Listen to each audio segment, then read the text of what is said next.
기온이 갑자기 떨어져서 따뜻한 차를 많이 드실 텐데요. 혹시 녹차, 홍차, 우롱차는 모두 같은 나뭇잎으로 만들어진 걸 알고 계셨나요? 놀랍게도 녹차와 홍차, 우롱차는 모두 카멜리아 시넨시스라는 똑같은 차나무 잎으로 만듭니다. 차이점은 찻잎을 딴 후에 얼마나 산화, 즉 발효시켰는지에 있습니다. 찻잎을 따자마자 바로 찌거나 덮어서 산화효소의 작용을 막아버린 것이 바로 녹차입니다. 산화가 전혀 되지 않은 풋사과 같은 상태인 셈입니다.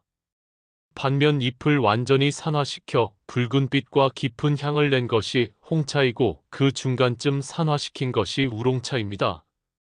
같은 녹차라도 한국과 일본의 녹차는 맛과 향이 다릅니다.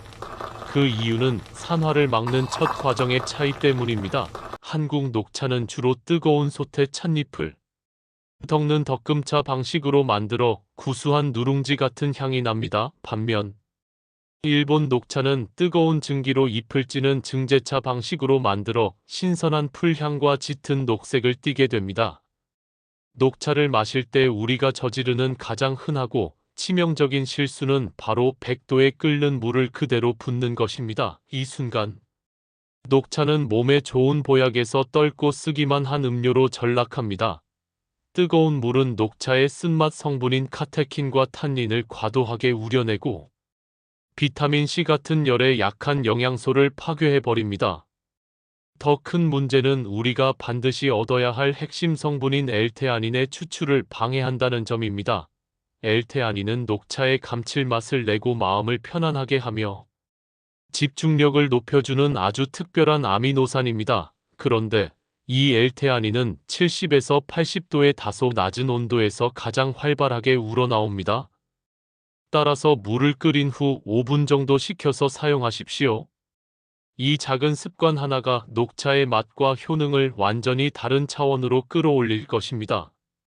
두 번째로 녹차의 카페인은 커피와 전혀 다릅니다. 바로 L테아닌 성분 덕분입니다.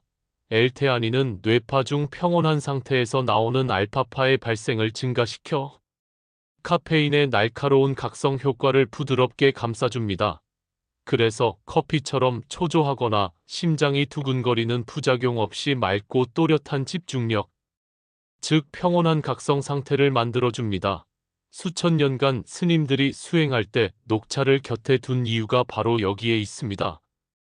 녹차의 핵심 항산화 성분인 카테킨은 사실 매우 연약해서 우리 몸에 들어와 위와 장을 거치는 과정에서 대부분 파괴되어 버립니다. 그런데 아주 간단한 방법으로 이 카테킨의 흡수율을 폭발적으로 높일 수 있습니다. 바로 비타민C를 함께 섭취하는 것입니다. 녹차를 마실 때 레몬즙 같은 비타민C를 몇 방울 추가하는 것만으로도 카테킨의 체내 흡수율이 무려 5배 이상 증가하는 것으로 나타났습니다. 잘 우려낸 녹차에 레몬 조각 하나를 띄우거나 레몬즙 서너 방울을 떨어뜨리십시오. 이것만으로도 여러분은 지금까지와 비교할 수 없는 강력한 항산화 효과를 누리게 됩니다. 쓴맛이 싫고 카페인이 부담되는 분들을 위한 마지막 비법은 바로 냉침법입니다. 찻잎을 찬물에 넣어 냉장고에서 6시간 이상 천천히 우리면 쓴맛과 카페인은 거의 나오지 않고 감칠맛 성분인 L테아닌은 오히려 더 풍부해집니다. 마치 고급 이슬차처럼 부드러운 맛을 즐길 수 있습니다. 이 영상이 유익하셨다면 구독 눌러주시고 소중한 분들에게 공유하셔서 모두 건강하시기 바랍니다.